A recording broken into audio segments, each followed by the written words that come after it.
Welcome to Writers' Voices with Monica and Caroline.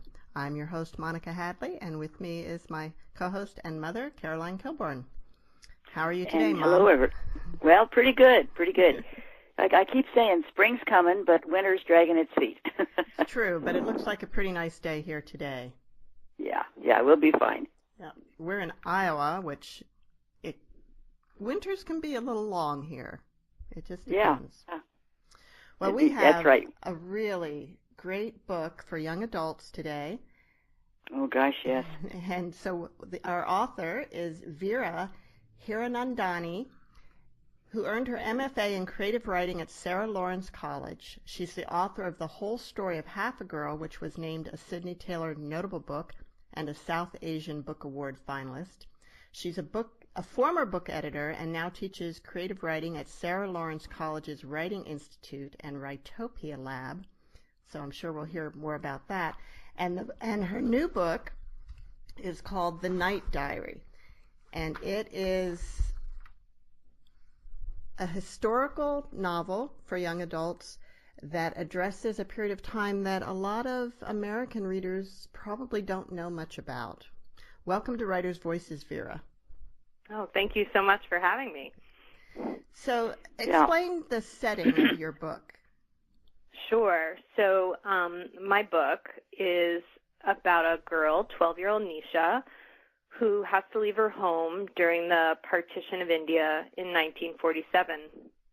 So this happened in August on midnight, basically at the same exact time when India gained independence from the British, between August 15th and August 14th and August 15th in 1947. And it really tells the story of her journey, really her own diary of her journey when she has to leave her home in what is now Mirpurkhas, Pakistan, and go over to the new border of India into Jodhpur, India. And it's the same journey that my father had to make when he was 9 with his family.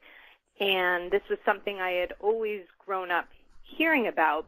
I didn't hear about it anywhere else other than my family for a very long time. I think the first exposure that a lot of Americans in more recent times had to this historical event was in Slumdog Millionaire. Maybe that there was a little bit of reference to it there. Sure, and I think growing up for me, the first time I saw it was in the movie Gandhi. And I was 11 when I saw that movie, and we all went as a family. And that movie focuses very directly on India's independence and partition, and it's really about that. I mean, of course, it's about Gandhi's life, but most of the movie is about that time. And it was the first time that I had seen this word. I heard that's why my father had to leave when India split into Pakistan and India, and Muslims in India went to Pakistan, and Hindus and non-Muslims went to India, and there was a lot of fighting and a lot of violence, and I knew it was a scary time, and that's kind of all I knew, and that my father's family made it safely, and that was all I knew. And when I saw this movie, first of all, I didn't understand the magnitude of the history. I didn't realize what a huge piece of global history it was, how many people were affected during that time. 14 million people, or over 14 million people, migrated during that time. And so it's really the largest human migration in modern history. And between 1 and 2 million people died. And so I was so shocked that this was the same partition that my father had been talking about, but I think he hadn't wanted to share all of the details because it's so difficult to wrap your head around, especially for a young person. So I think he was protecting me from some of those details. But at the same time, when you're young and you're not being told the whole story, you become more curious, certainly. Excuse me. And not only do you become more curious, but in some ways, the things that are left out are almost more frightening because you have that sense as a child, oh, they're not telling me this because it's too hard, it's too scary. So it's always kind of balancing that idea of how much I'm a parent now, and so it's how much should you share in that way. So that movie really was very pivotal for me, and that it stuck with me. And I also felt like, why don't I know about this outside of my family? Why aren't people, why am I not learning about this in school? This is such a huge piece of global history. But there are so many things in this country that we don't know about that happened and happens around the world. So that was true. So that was very pivotal for me, and I really held it. And I didn't know I would grow up to be a writer, but when I did, I knew I really felt compelled to shape a story around this period of time. Well, I was in junior high during this time, and I had a teacher who admired Gandhi greatly, and she would tell us about him, but she didn't tell us about the whole situation. So I knew nothing about it. You know, it's a very common experience. I think this book is a must-read for high school and college students because it, especially, your author's notes in the back, they start with that and gives them the picture of what's going on, and then they start to read her story. I mean, it's just really, I couldn't put it down. Oh, thank you. Amazing. Thank you. There's really a lot we can learn from this time, and ultimately it's about how fragile we can be as human beings and how quickly xenophobia and just differences can become so glaring and become so divisive. I didn't know when I was writing the book 5 years ago that some of those themes would be resonating as loudly as they are today, and also connecting with the experience of a refugee, and this girl is a refugee. She has to leave her home, although she becomes a refugee in her own country in a sense, which is confusing. Yeah. But those two experiences of that fragile society, I think we're kind of under the feeling that we experience the feeling of sort of a false sense of safety often. And somebody who's gone through something like partition, like my father, knows that things can change literally overnight. And Indeed. How hard we have to work to have open minds and accept differences and fight to protect a peaceful society. And so things like partition, events like partition, can remind us of that so we don't repeat the same mistakes. Veera, how long was your father's family in what is now Pakistan before the partition? He was there until he was 9. But I mean, had the family been there for many generations? Oh, I don't know how far back. I know that I think definitely at least 100 years, probably, but I don't know past Who in the that. world thought this was a good idea? How could anyone think this was a good idea to disrupt so many people's lives? Well, that's the thing. I think there were so many layers of confusion and misunderstandings. I think there was a real desire to give people equality, actually. So I think there were a lot of people who felt like Hindus had more power in the government in India. And once India became independent, Muslims wouldn't have the same equality and would be treated as a minority and not as equally. And that was a legitimate concern. The way the problem was solved was not the right answer, obviously, and also was very rushed by the British, who really sped up the timeline. They were the ones who drew the lines. So there were a lot of needs that weren't being met during this conflict. I don't really get into kind of those opinions. And when you talk to people about partition, there are a lot of strong opinions about what could have been done to prevent this. Was it right? Was it wrong? And I tend to look at things as diplomatically as I can and really empathize.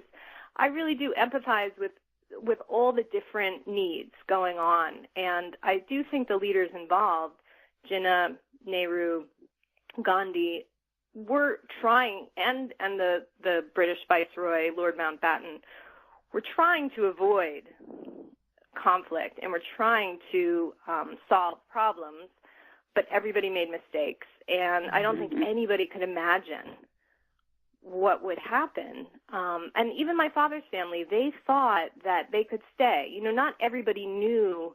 I think when these lines were drawn, it wasn't immediately understood that this group of people has to go here and this group of people has to go here. It was more about who was going to have power in the government. Right. But it was, you know, it was this wave of frustration and anger that had been building for a while. And once I think, you know, the first act of violence was committed, it just set off a real wave and a cycle of violence, of revenge, and then a lot of people just got caught in the middle. So my father's family just felt like they thought they might be able to stay, and then a month went by, and they just felt like things were getting closer, and the news of unrest was increasing, and my grandparents basically one night said, we have to get out of here, and packed bags and got on a train and made it safely, and they were very lucky. A lot of people got on trains and didn't survive, really in both directions. So, So how many people died in that transition? Well, the numbers aren't completely exact, so I like to say between 1 and 2 million, because I've seen some books and texts say 2 million, some say 1 million, anywhere in between. So I think it was about, and it could have been even over 2 million. I mean, nobody's 100% sure, but just an enormous loss of life. Wow. Well, you know, I'm sure that the phenomenon of crowd mania took over sometimes in that situation too, because people who were neighbors with, you know, one another and had been friends all at once, this whole thing took over, and they just, you know, kind of lost it for a while. I mean, it's so sad, but I can see how that happens. Exactly. I think it's really motivated by a real fear, you know, and just desire to protect oneself. And I think that's a very human instinct that may only be tapped into in a very particular time of threat. And so, you know, the more I research this time, in some ways I understand it less because it's a little incomprehensible. And so I really wanted Nisha to be able to ask those questions in the book that I had growing up and continue to have over time. So I felt like having a young narrator who doesn't necessarily know all the political forces at work, would only kind of hear it, see a headline, hear a snippet of her father talking to her grandmother, and get it in pieces the way kids understand information. Certainly back then, I think kids have so much access to information now that it's very different. But this is the way she would have probably experienced it then. And then, of course, she has her mother, who's no longer living, is Muslim, and her father is Hindu, and her grandmother is Hindu. So I wanted the family to be seen as a Hindu family going in the direction that a Hindu family would be going in, because that was what my father's family experienced and what I was most familiar with. But I also wanted her to really ask the question, where do I belong if I have a connection to both of these sides that are supposed to be suddenly against each other, even though we were all living peacefully in our neighborhood together. So that was why I created the character of Nisha in the way that she is. And was this an unusual situation where to have mixed parentage like that? Yes, it would have been unusual. It did happen. Sort of everything you can imagine kind of happens at any point in time, but it was rare, and they would have been real pioneers. But I think of my parents, you know, part of the reason I also did that is because I come from a mixed background, and I think of my parents who got married. They ended up meeting in Poughkeepsie, actually, of all places. You know, my father grew up in what is now Pakistan and ended up meeting my mom in Poughkeepsie. And my mom is Jewish and was born in Brooklyn. And they were pioneers in a sense. You know, they were married in hope I have the dates right, but 1968. And were they hippies?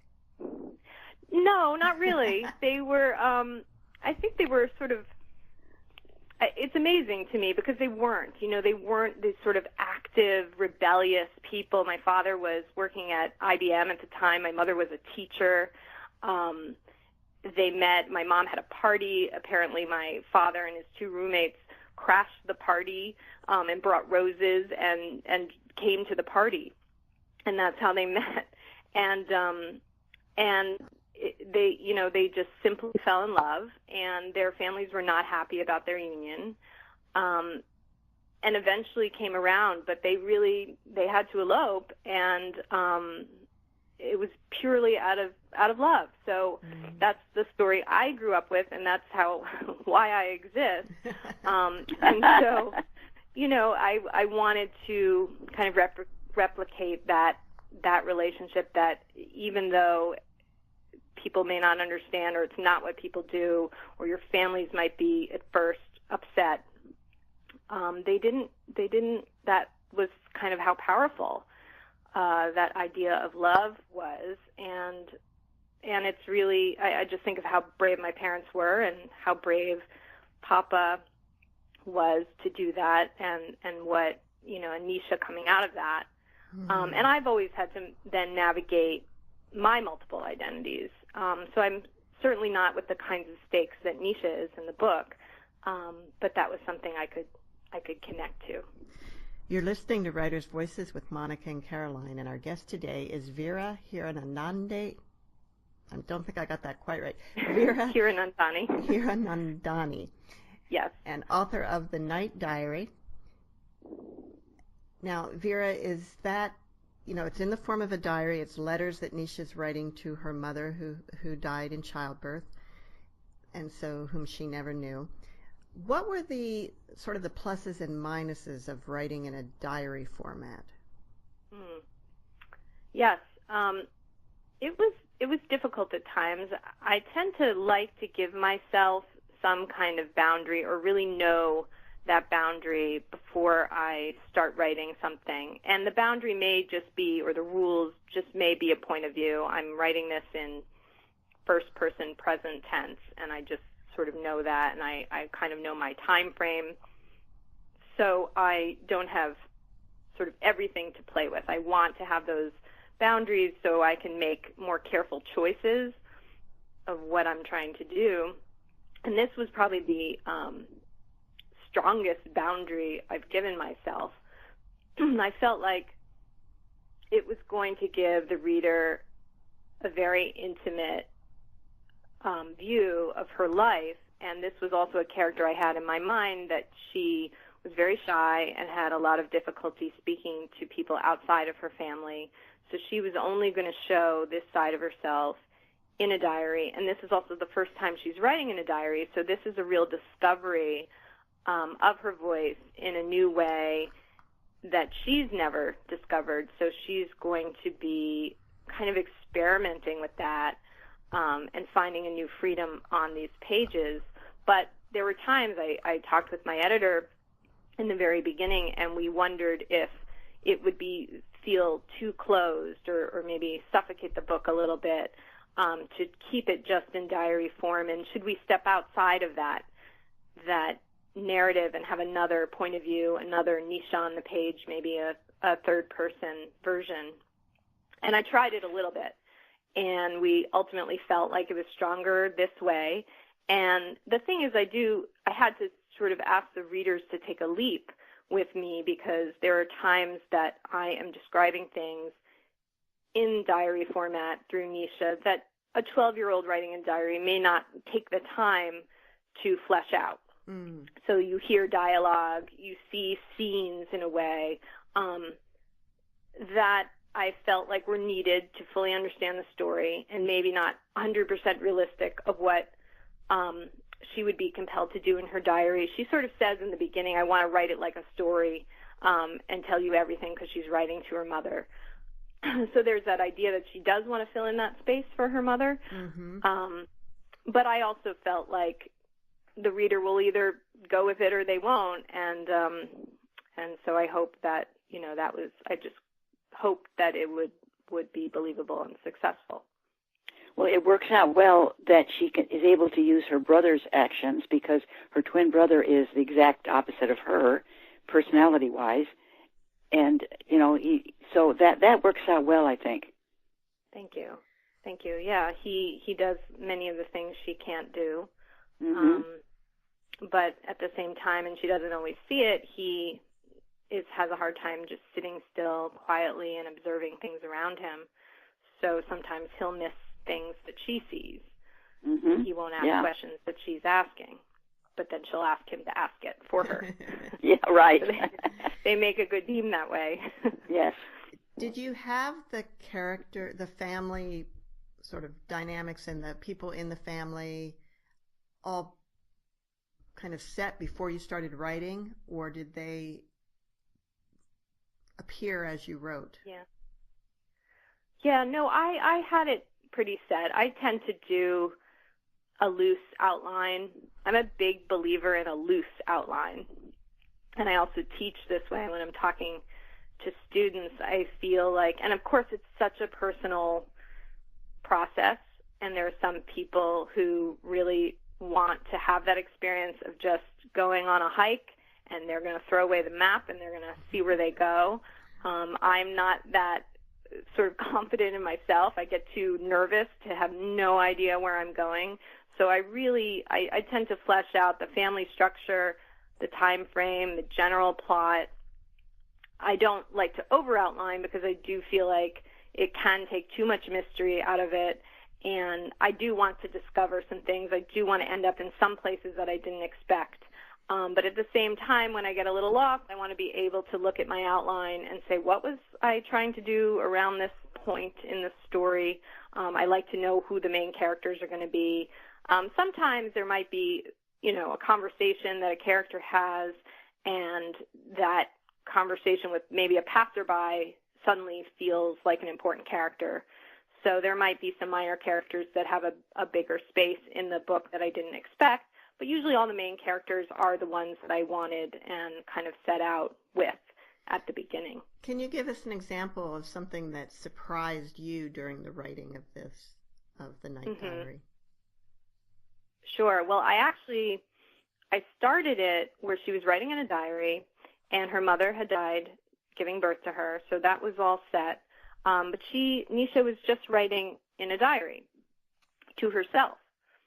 And as I wrote, I felt like there just wasn't something driving her to create these entries the way she was, to be explaining things to herself the way she was. Something wasn't quite lining up, and then it just dawned on me maybe, halfway through the manuscript of a first draft. What people read in my, in the published book is like the 25th draft. But halfway through that first draft many years ago, it just dawned on me, she's talking to her mother.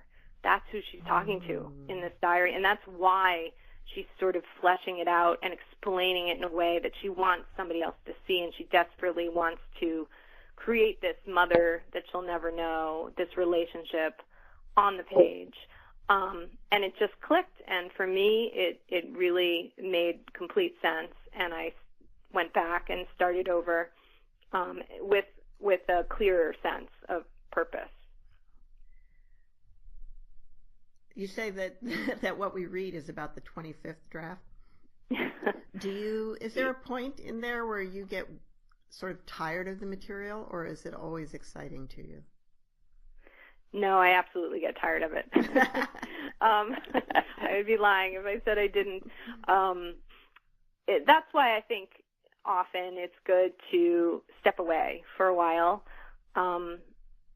So when I do feel that creeping in, that kind of almost, I've been through this so many times, it's too close, I'm just not seeing it in an exciting way anymore, that is a signal to me to put it down for a while. And then usually when I do that, and whether it's a week or two or even a month, and then I come back, it refreshes me, and I find that energy again, or I have been thinking about it. I never sort of stop thinking about the story. So that is an act of writing. It's a creative process that's ongoing. And I usually come back with some new insights and some new ideas that I wasn't always aware that I was having. But that's important. And then there are times, towards the end of something, after years of working on it, everybody working on it, mainly it was me and my editor, who it was incredibly insightful, and I really trusted her. She, you just say, okay, I think it's ready now. I'm sure I could carefully read this book again and find places that I wanted to change or revise. And I think that's very common for many writers, that revision process never stops, but it eventually you just decide to stop it. Something just happens, and I don't know if I can bring anything new to the story anymore. It's clear enough for me, and let's hope for the best. So how long did you work on The Night Diary? How long was the writing process? Probably from the first moment to published book, about 5 years, I would say. Okay. And you were working with an editor from fairly early in that process? No, that was really the last. It took me about 2 to 3 years to get the draft to that point where I wanted to submit it. And so I had some feedback with my agent, and then even before that, I have a writing group that is one of the best things that's ever happened to me, with 3 other writers, and they saw very early drafts, and we have been together for many years, and we really trust each other. So I never write alone in that sense. My husband also reads my drafts. So there were a lot of people involved and looking at the draft over time. So my editor, she saw the draft after, she probably saw draft 15, in that sense, or draft 20. And, some drafts are bigger than other drafts. Some is just a little change here and there. The early ones are pretty big overhauls. And then the last year or two, we did 1 or 2 bigger revisions and 1 or 2 smaller revisions together. Okay. Veera, tell us a little bit about how your writing group works. What's the process of how you share your work? Well, it just sort of happened by chance that I met one of the writers, Sheila Chari, and through a mutual friend, and then she knew another writer. She knew the other 2 writers, Sayantani Dasgupta and Heather Tomlinson, and she connected all of us, and we just clicked. We were all at a similar place of publishing our work. We had a similar amount of experience, but also very different writers, but also all writing for young people. And this was about, 6 years ago, I would say. And we meet once every 6 weeks, and usually 2 of us submit writing, and it could be anywhere from 10 pages to 50 pages. 50 pages is usually our max. And we meet and we go around and we try to just help the person who's submitted to see their work more clearly. That's the ultimate goal. So, sometimes the feedback might be critical. We try to be honest with each other, but at the same time, it's really just to encourage each other. Oh, I see what you're trying to do here. I bet you could do this more. You could bring this out. And it's incredibly useful, and it's also to not feel alone in the writing process and to give each other deadlines. I mean, that is one of maybe the most important thing, because sometimes when you're not on a deadline, you haven't sold your manuscript yet, nobody really cares if you write it or not. Only you are going to care. But it's nice to have a few other people that also care and are waiting for your writing. So I think that's the most important thing that we give each other. That makes a lot of sense. In the parts that you're submitting to your writers group, do you give it to them ahead of time, a week ahead of time, or? Right. About a week ahead of time, and we just submit it by email. Right. And we've become pretty comfortable with each other, so it's rough, and that's okay.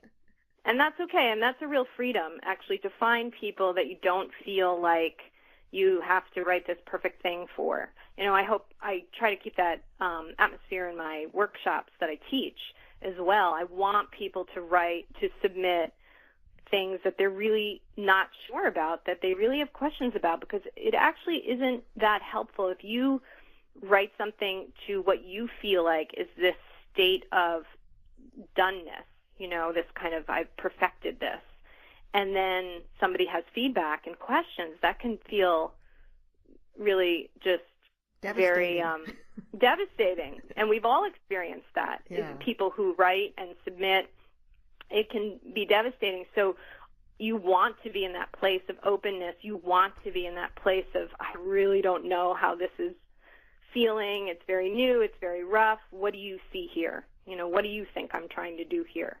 And that openness, I think, can create a real freedom, a real artistic freedom. That it's not always easy to get to that place, and it's not always easy to feel that trust with the people that you're submitting. Even one person, it doesn't necessarily have to be a whole workshop full of people. Right. But if one person can give you that, it's great. How important in your writers group do you think it is that you are all on in a similar place in your careers, that you don't have someone who's, you know, bestseller and someone else who hasn't even submitted yet? I think it's important. I don't think it has to be that way. It depends on how comfortable people are and how okay they are with where they are in their writing. And right. We've been at different places at different times, but I think we have a level of experience that is similar. So I think that builds a certain trust. None of us came into the group as people who hadn't been thinking and writing for years. I think it would be hard to have somebody in the group who is just making their first attempt at their first piece of writing.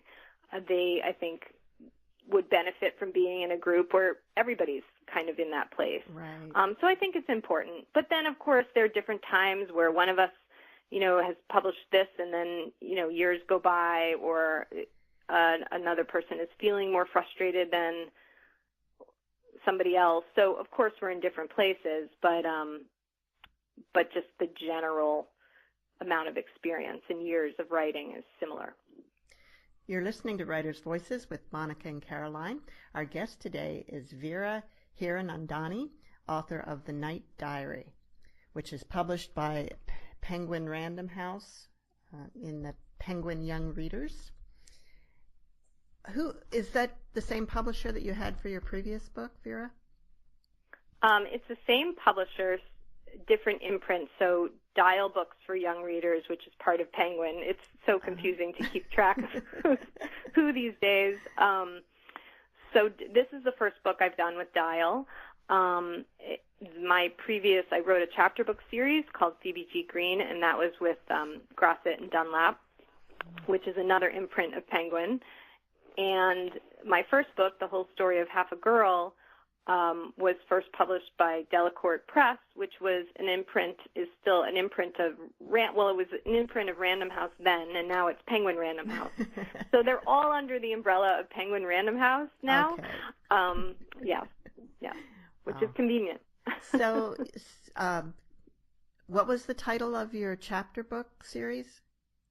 It's called CBG Green. What was that about?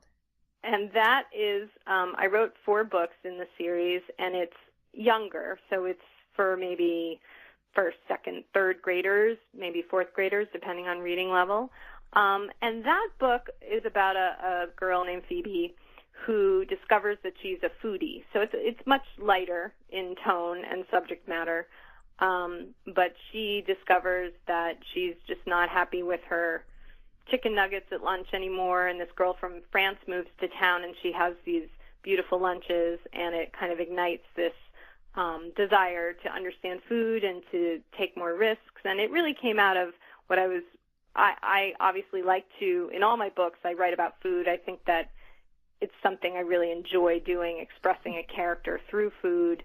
I enjoy cooking and eating even more. It's also a way for me to sort of connect to both sides of my family. I always say that, samosas and chicken matzo ball soup are my favorite comfort foods from different sides of my family. So she's somebody who discovers that she's a foodie, and I just was seeing around me a lot of things that we do in this country with kids and food that, the children's menus at restaurants, it's often telling kids this is what you're supposed to like and this is what you're supposed to eat, which is basically, spaghetti and chicken nuggets. And some kids are totally happy with that or just naturally more restrictive eaters, and some kids aren't that way, and maybe they don't get to sort of explore it more. So I wanted to create a book for kids who wanted to be inspired that way. I have a really cute story about my grandson who is half Taiwanese. And one day he was about 5, I think, and we had gone to see the ducks at the pond and feed the ducks. And then we went to a Chinese restaurant that was a real, authentic Chinese restaurant, and it had all the carcasses hanging up front, and it had tanks of the fish and the, crabs and lobsters and so forth. And the kids loved going there because they could look at the fish and the lobsters. But my grandson noticed the carcasses hanging up, and he says, "What's that?" And I said, "Well, that's a duck." It was, he was pointing at a duck carcass. I go, "That's a duck." And he goes, "They killed the duck?" And I go, "Yeah, they killed the duck." And he goes, "Why?" I said, "Well, because people like to eat it." He goes, "Oh, yeah, I love duck." and my son says, "What are you talking about? You've never had duck?" And his mom says, "Yes, he has at his other grandmother's, who's Chinese." And right. So we ordered the duck at the restaurant, and he loves the duck. And he was okay. I remember with my own kids that moment of, this chicken is the same chicken that we saw at the farm, and there's that moment where some kids just suddenly become vegetarians right there and then. Right. And some kids are okay with it. Yeah.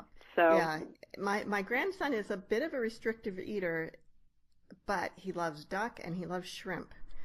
Which are things that as a kid I never even tasted and wouldn't have thought of having. And exactly. Yeah. But he also loves the mac and cheese and chicken nuggets on the children's menu. So Sure. And I have I have a son and daughter, and my son is more, he would be happy with pasta and chicken nuggets and all of that all the time. But because I've exposed him to a lot more, then he's found some other things that he likes that maybe he wouldn't. And then I have a daughter who has always just been interested in everything since she was very young, and it has very little to do with me. It was just the way her palate is. So I find that really interesting about, why people's relationship to food and their background and how they grew up eating and what they like now. And of course I explore that with Nisha in The Night Diary, because food is a way for her to express herself, and she has a very positive connection with the family cook, who teaches her how to cook and teaches her this other way that she can express herself. And cooking can be really empowering for people. I know for me, it always felt that way as a kid, like, wow, I made that. I baked something. I did that. Yeah. Yeah, my grandkids love making homemade noodles with me. Yeah, so, and also all those family memories that can be attached to cooking. So, Veera, before we run out of time, why don't you read a little bit from the opening of The Night Diary? I would be happy to. Great. So this is the very first entry. Kind of sets the scene. Just get the phone where I can hold it. Okay. Dear Mama, I know you know what happened today at 6 a.m. 12 years ago. How could you not? it was the day we came and you left, but I don't want to be sad today. I want to be happy and tell you everything. I'll start at the beginning. You probably already know what I'm telling you, but maybe you don't. Maybe you haven't been watching. I like turning 12 so much already. It's the biggest number I've ever been, but it's an easy number, easy to say, easy to count, easy to split in half. I wonder if Emil thinks about you on this day like I do. I wonder if he likes being 12. We woke up at a little before 7. Emil and I usually sleep through our birth minutes. And then when we wake up, we stand next to the last mark we etched into the wall with a sharp rock. No one else knows it's there. I do it for Emil, and he does mine, and then we compare how much we've grown since last year. Emil has finally caught up with me. Papa says someday Emil will tower over all of us. That's hard to imagine. Papa gave me your gold chain with a small ruby stone hanging from it. He started giving me the jewelry when I was 7. Now I have 2 gold bangles, 2 gold rings, small emerald and gold hoop earrings, and the ruby necklace. Papa said I should save the jewelry for special occasions, but lately there are none, so I wear all the jewelry at once and never take it off. I don't know where he keeps all of it, but each year on my birthday, another piece appears at my bedside in a dark blue velvet box with gold trim. When you open it, the blue satin lining winks back at you. Papa always asks for the box back after I take out the jewelry. Secretly, I want the box more than the jewelry. I want it to be all mine and never have to give it back. I could find any old thing, a pebble, a leaf, a pistachio shell, and put it in the box. Like magic, these things would get to be special for at least a day. Maybe he'll let me have it when your jewelry runs out. I want to tell you about this diary I'm writing in. Kazi gave it to me this morning wrapped in brown paper, tied with a piece of dried grass. He never gives me gifts on my birthday. I once read an English story where a little girl got a big pink cake and presents wrapped in shiny paper and bows for her birthday. I thought about the little gifts Kazi gives us all the time, pieces of candy under our pillows, or a ripe tomato from the garden, sliced, salted, and sprinkled with chili pepper on a plate. Cake and bows must be nice, but is anything better than a perfect tomato? The diary is covered in purple and red silk, decorated with small sequins and bits of mirrored glass sewn in. The paper is rough, thick, and the color of butter. It is not lined, which I like. I've never had a diary before. When Kazi gave it to me, he said it was time to start writing things down, and that I was the one to do it. He said someone needs to make a record of the things that will happen because the grown-ups will be too busy. I'm not sure what he thinks is going to happen, but I've decided I'm going to write in it every day if I can. I want to explain things to you as if I'm writing a storybook, like the Jungle Book, except without all the animals. I want to make it real so you can imagine it. I want to remember what everyone says and does, and I won't know the ending until I get there. Kazi also gave Emil 5 charcoal drawing pencils. 5. He also made us rice kheer with our puris. I'm not sure there is anything better tasting in the world. Emil, who normally eats too fast, makes his pudding last extra long, eating the smallest bites he can. I think he just does it so I have to watch him long after I've finished. Every so often, he'll look up and smile. I pretend I don't care. Sometimes he saves his sweets for me, but not rice kheer. Today we were running late, though, and Emil couldn't spend forever eating his kheer because Dottie took our plates away and told us to get ready. Emil started grumbling about school and how he wished he was a grown-up and could work at the hospital like Papa instead. The drums sound better at a distance, Dottie said, like she always does, and rushed us out the door. Here's another secret, and don't be mad. Emil and I didn't go to school. We headed all the way out of town to the sugarcane field and tried to walk through it like a maze. We broke off pieces to chew. Later we stopped under a shady tree. Emil found bugs to draw, and I read. After we bought potato pakoras at the roadside cart in town, hoping no one would ask us why we weren't in school. The pakoras tasted crisp and extra salty. Emil thinks they're too salty, but I like the sting on my tongue that stays long after I've finished eating. Emil would rather draw and play all day instead of going to school. He would rather do anything besides school. He draws very well. Did you know that? I don't hate school, But I didn't want Emil to be alone on our birthday. When Papa finds out we didn't go to school, he'll be much angrier at Emil than he will at me. That's how it is with Papa and Emil. It hasn't always been like that. Emil used to be Papa's favorite. I think because Emil was always louder, happier, and funnier than I am. But now, because Emil isn't small and cute, Papa is different. Should I keep going? Sure. Okay. When we were about 7 or 8, Emil ran away. That's when it started. Papa came home from a long day at the hospital, and during dinner he told Emil to stop smiling so much that it made him look ridiculous. This only made Emil smile more. Then Papa said, "Emil, you can't read. You play around too much and draw little pictures. You must be more serious or you will become nothing." "Maybe I should leave. Then you'll be happy," Emil said. He waited for Papa to say something, but Papa didn't. He just turned back to his food. Emil got up and walked straight out of the house. An hour went by, and he didn't come back. So I went out to look for him.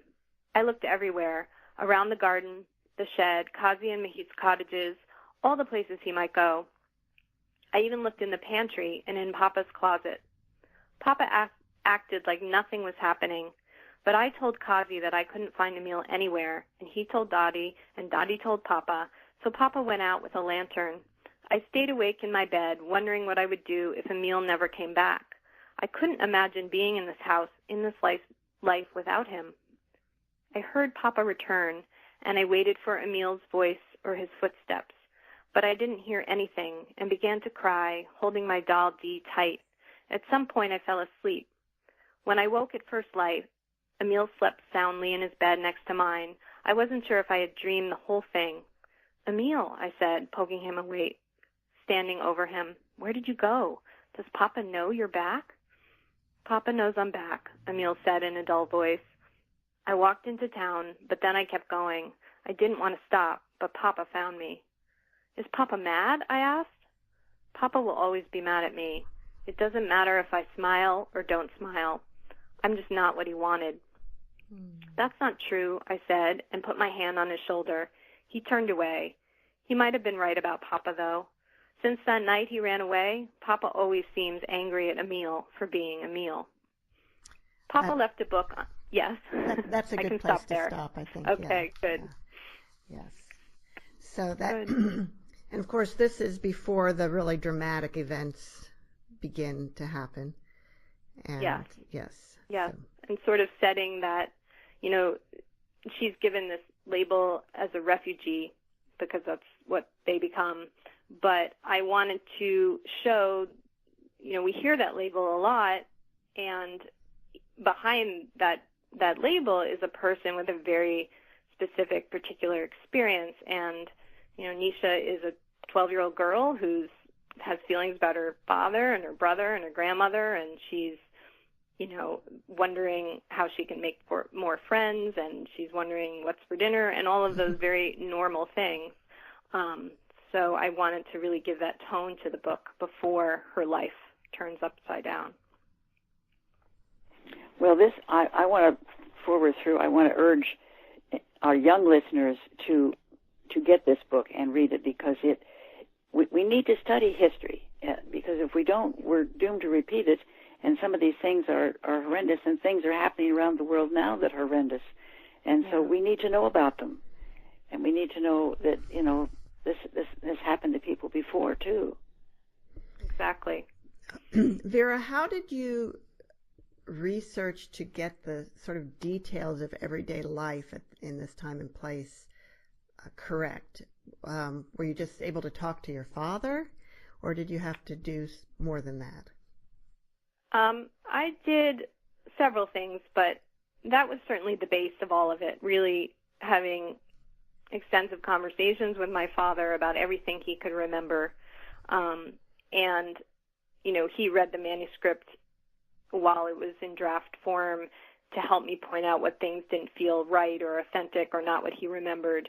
But, of course, I wanted to check that out in a sense, in a larger sense. So I read many personal accounts of Partition. There are some books that have collected these testimonies, and then there's a website called the Partition Archive of 1947.org, which is collecting stories, oral histories of people who've traveled in both directions during partition, and often they explain places they've lived and what their life was like and what it looked like. So just between reading and listening and talking with my father, I eventually started to fill in the picture.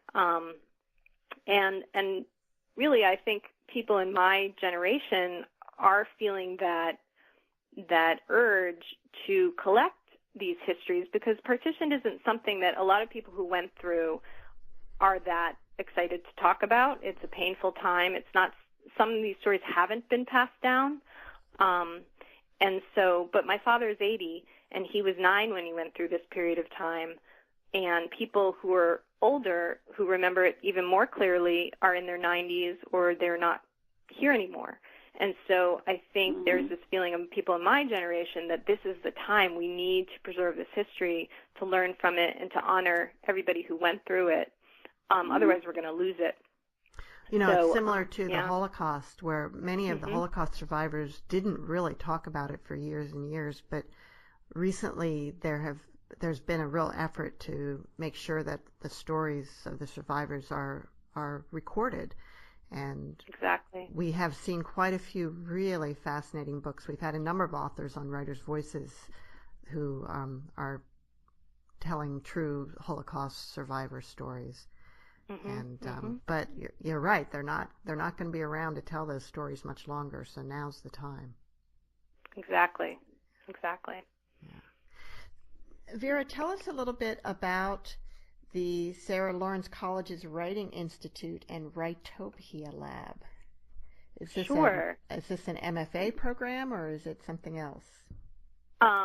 So Sarah Lawrence College has an MFA program, which I went through, which I highly recommend. And it really, many, many years ago, was really my first kind of serious attempt to try to be a writer. And I'm so grateful for that experience there. The Writing Institute is a non-credit writing program, so it's for adults who don't necessarily want to commit to a full MFA program, or they're thinking about an MFA program and they want to take some writing classes at Sarah Lawrence and sort of see how it feels. So those are the courses I teach through that program there. And then Writopia Lab is actually a creative writing program for young people, so ages 8 to 18. And they have a few centers all around the country.